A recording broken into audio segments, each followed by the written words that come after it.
Assalamualaikum warahmatullahi wabarakatuh. Perkenalkan, nama saya Mauliana dengan NIM 2210801024. Di sini saya akan menyampaikan materi mengenai hakikat ibadah dari mata kuliah Ibadah, Akhlak, dan Muamalah.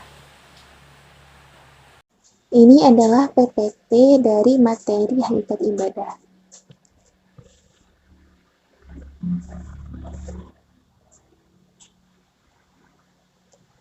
Sebelum kita membahas tentang hakikat ibadah, saya ingin menjelaskan tentang pengertian ibadah. Kata ibadah berasal dari bahasa Arab yaitu ibadatan, yang bisa diartikan taat, tunduk, patuh, hina, dan pengabdian. Sedangkan secara istilah, ibadah adalah sebuah sebutan yang mencakup seluruh apa yang dicintai dan diridhoi oleh Allah Subhanahu wa Ta'ala, baik berupa ucapan ataupun perbuatan yang zahir maupun yang batin. Nah, setelah itu ada hakikat ibadah.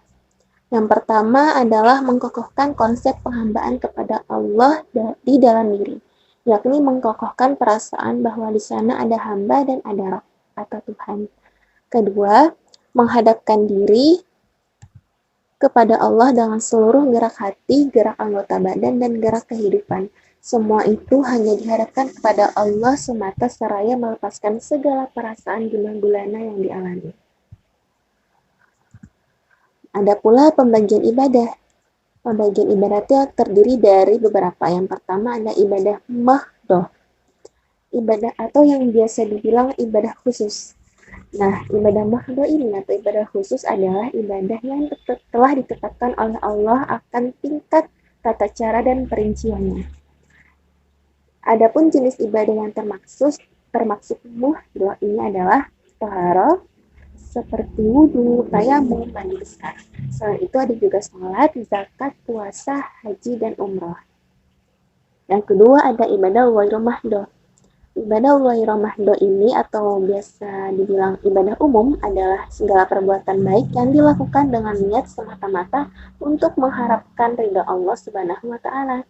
Yang termasuk ibadah ghairu mahdoh ini diantaranya adalah berdakwah, melakukan amar ma'ruf nahi mungkar, belajar menuntut ilmu, bekerja, tolong menolong, bersedekah, dan lain sebagainya.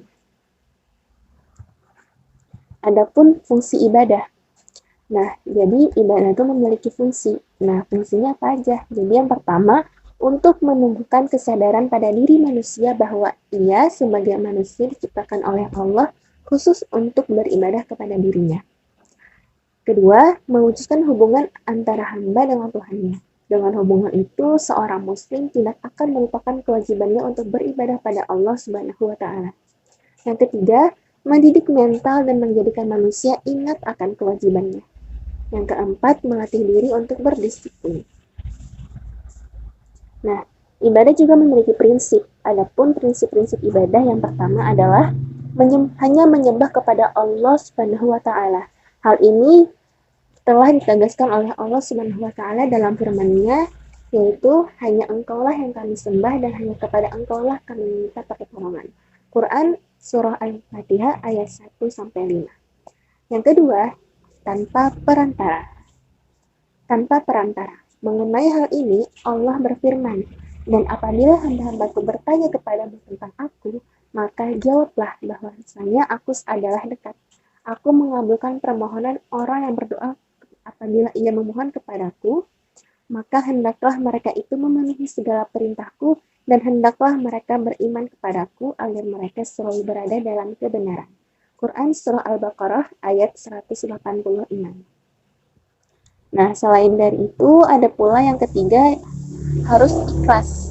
Di dalam Al-Quran, Allah Subhanahu wa Ta'ala telah mengingatkan pada hambanya, yaitu padahal mereka tidak disuruh kecuali supaya menyembah Allah dengan memurnikan ketaatan kepadanya dalam menjalankan agama yang lurus, dan supaya mereka mendirikan sholat dan menunaikan zakat, dan yang demikian itulah agama yang lurus. Quran surah Al-Bayyinah ayat 5. Nah, yang keempat, harus sesuai dengan tuntunan. Allah Subhanahu wa Ta'ala berfirman, katakanlah, Sesungguhnya aku ini manusia biasa seperti kamu yang diwahyukan kepadaku, bahwa sesungguhnya Tuhan kamu itu adalah Tuhan yang esa. Barang siapa mengharap perjumpaan dengan Tuhannya, maka hendaklah ia mengerjakan amal yang soleh dan janganlah ia mempersekutukan seorang pun dalam beribadah kepada Tuhannya. Quran Surah Al-Kahfi ayat 110.